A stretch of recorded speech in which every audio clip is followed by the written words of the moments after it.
Segundo o INCA, há em torno de 500 mil pessoas com câncer no Brasil. Estima-se que em torno de 70% das crianças com câncer podem ser curadas. O Estado tem apresentado um declínio em óbitos por câncer entre as crianças. Infelizmente, o câncer ainda não tem cura, mas podemos amenizar a situação. Por isso, pedimos a sua ajuda. Seja um amigo do CAC, apoie essa ideia e ganhe um selo do projeto. As doações podem ser feitas através de contas bancárias ou no local. Mais informações, acesse o site ou ligue 3226 4949. Empresa Amiga tem este selo. Tem o seu.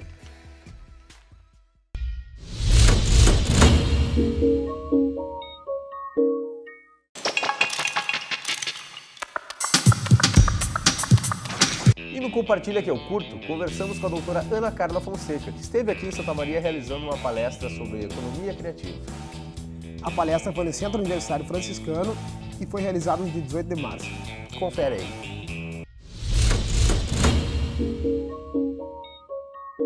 Então, economia criativa é um nome relativamente novo, porque começou na década de 97 para designar algo que é muito mais um reflexo do seu tempo, não é uma revolução, não joga nada do que a gente aprendeu fora, mas são novos olhares que a gente lança sobre a economia.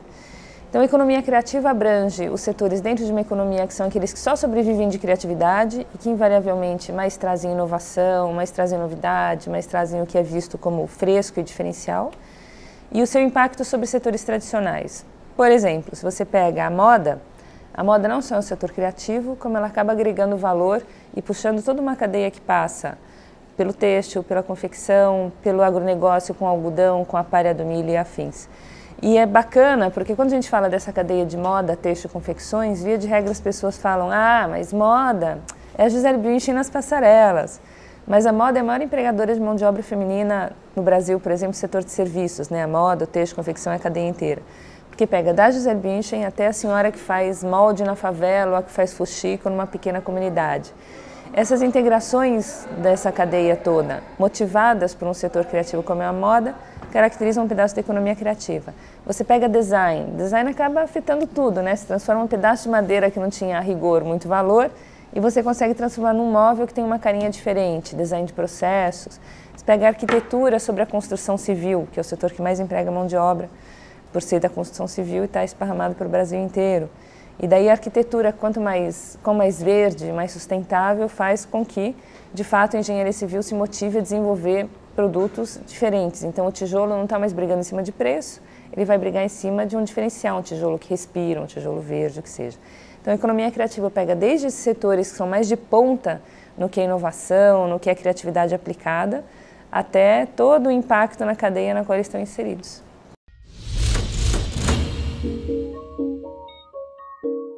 É assim, na verdade eu venho de uma soma de esquizofrenias acadêmicas, por assim dizer, né? Porque eu sempre pensei que fosse fazer medicina e ia curar todos os males da humanidade, e daí meu pai me levou, era médico, me levou para assistir uma aula na faculdade de medicina, eu falei, acho que não é bem por aí, e resolvi então prestar no vestibular administração pública e economia, para ver do que eu gostava mais, gostei das duas, comecei a fazer as duas, e o meu primeiro estágio foi na Cinemateca Brasileira, porque era uma instituição pública, e eu fazia administração pública.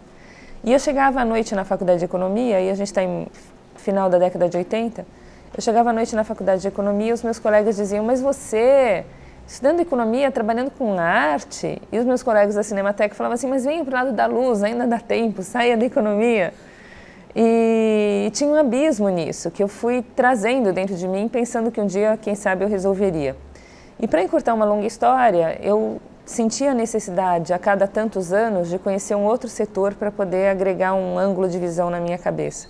Então, trabalhei muitos anos em agência de comunicações, trabalhei 10 anos na Unilever, muitos dos quais fora, entre Londres e Milão.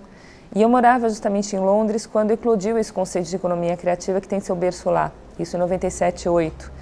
Depois eu voltei para o Brasil, fui logo em seguida para Milão, que é uma cidade que vive de moda, de design, de fotografia, de tudo que é criativo. Eu falei, a gente precisa levar isso para o Brasil, né? Então, eu, em paralelo, já lidava com cultura, escrevia sobre isso, tinha vários livros publicados, já tinha feito um mestrado. Eu falei, agora eu volto para o Brasil, vou fazer um doutorado em urbanismo para trazer isso tudo para o espaço urbano e vou abrir uma empresa para lidar com a economia criativa e cidades criativas, que existe hoje há 10 anos, chama Garimpo de Soluções.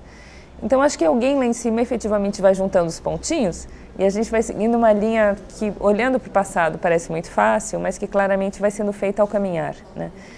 E surgiu dessa soma de Administração pública, economia, marketing, inovação, urbanismo, línguas, cultura, tudo vai somando, né? Eu acho que são novas coisas. Então, existem duas formas da gente lidar com essa questão. A primeira delas é que tipo de atividade econômica na minha cidade pode ser mais rentável, mais competitiva e mais satisfatória em termos econômicos e de impacto social, de inclusão. E outra é como é que eu transformo a minha cidade num ambiente mais criativo, assumindo que a partir do momento que a minha cidade for mais criativa, as pessoas que ali moram serão mais abertas à criatividade, portanto produzirão melhor, produzirão coisas novas e isso, por seu lado, vai fazer com que a cidade tenha mais dinheiro, porque vai ter produtos e serviços mais diferenciais. Uma é uma cidade que abriga uma economia criativa mais forte e outra é uma cidade criativa, na qual a economia criativa é parte, mas também tem outras coisas. Para a primeira questão, que é como é que eu trago a economia criativa para a cidade, muitas vezes você desenvolve uma análise sobre as vocações que a cidade tem, ou você pensa, bom, aqui não tem nenhuma vocação explícita, qual setor eu posso fomentar? Daí você pode fazer um cluster criativo, você pode tentar olhar para cidades vizinhas e fazer uma cadeia, falar assim, nossa, a turma ali é muito boa em couro, eu sou muito boa em design, vamos fazer de repente alguma coisa ligada à moda com couro. Mas eu acho que mais gostoso é você pensar na sua cidade como um espaço propício à criatividade, porque isso vai além da economia. Então, se você pega, por exemplo, arte urbana, que a rigor não tem impacto econômico nenhum, é impossível você andar por uma rua com grafites, onde tem uma malabar equilibrando 8 bolinhas, que você fala, mas como ele equilibra 8 que eu com 3 me embanando? Que você veja um outdoor divertido e não dê risada. Você morar num ambiente desses, você necessariamente vai ser uma pessoa mais aberta à criatividade. E você vai ser instigada a colocar isso à prática. E eu acho que isso que é gostoso, porque da economia vai ajudando a cidade vai ajudando a economia, né? E isso tudo a partir de um elemento que é fundamental, que é tanto o consumidor quanto o cidadão, que somos nós, né? Que é o ser humano criativo. Então, a propaganda, de modo geral, já é vista como um setor criativo por tudo que ela representa, tudo que ela faz. Pela minha experiência em agências de comunicações, eu acho que cada vez mais os publicitários vêm percebendo que eles não podem ser como elementos estranhos ao contexto no qual eles estão inseridos, né? E que não adianta só saber em que restaurante alguém está comendo, ou quem ganhou o prêmio X, ou quem está indo viajar onde, dentro dos pares, mas como é que aquilo que eles estão comunicando pode de fato fazer vida para as pessoas que estão sendo atingidas por aquela comunicação. E eu acho que tudo passa de uma consciência social, né? Isso em qualquer profissão. Se a gente tem profissionais que estão mais inseridos no seu contexto e eles percebem que ali eles têm uma voz e eles podem fazer uma mudança, que dá uma satisfação muito maior do que simplesmente você ser uma profissional bem realizada, você vai se interessar em saber quem é a pessoa que está ouvindo a sua propaganda, quem é que no final vai comprar aquele produto e qual que é o gancho que você pode trazer aquilo, não só para que a pessoa compre e tenha satisfação eventualmente, mas para que aquela experiência tenha algum significado na vida dela. E eu acho que assim como tem esse profissional que é muito mais antenado, que é muito mais transformador, tem aquele, como em qualquer outra profissão, que simplesmente estão lá para cumprir tabela. Esse profissional nunca vai fazer diferença, em profissão nenhuma.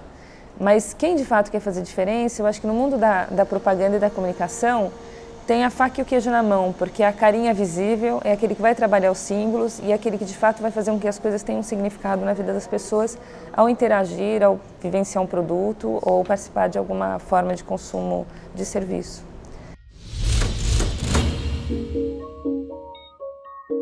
Então, eu acho que um bom palco para a gente discutir essa relação ganha-ganha é na própria economia, né?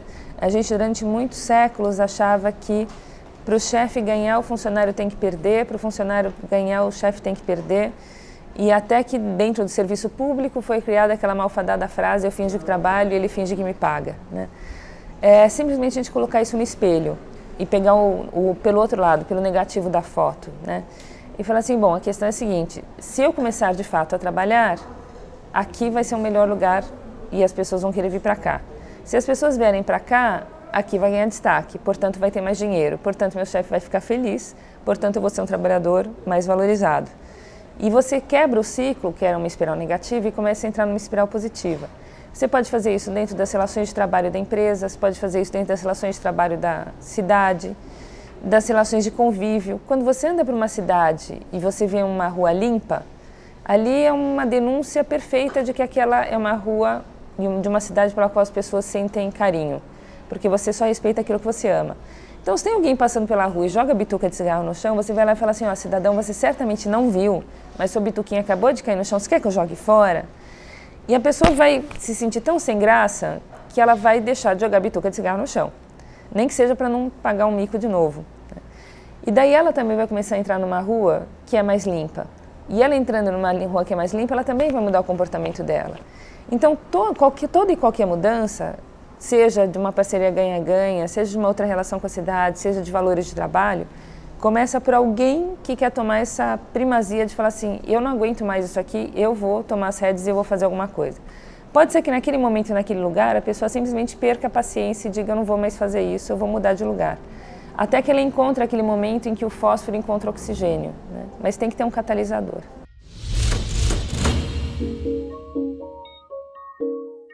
Então, a economia criativa sempre existiu, né, no Brasil e em outras partes, por essa necessidade, inclusive, que a gente tinha de dar nó em pingo d'água, de fazer mais com menos.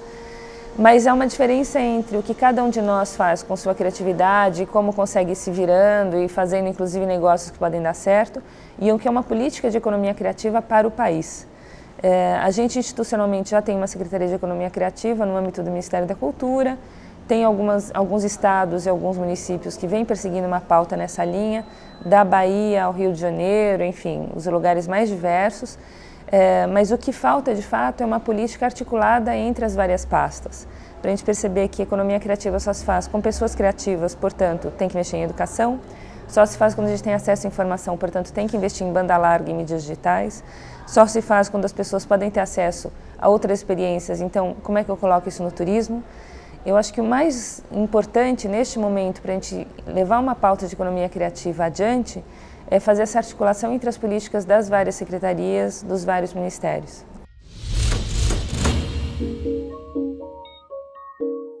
Olha, tem pouquíssimos livros escritos sobre isso, a grande maioria deles ainda nem foi traduzida para o português, se é que vai ser. Então, sem proselitismo, eu indico alguns livros que eu editei, muitos dos quais, inclusive, digitais e gratuitos, porque o que me motivava a fazê-los era justamente a falta de um debate sobre isso em casa, né?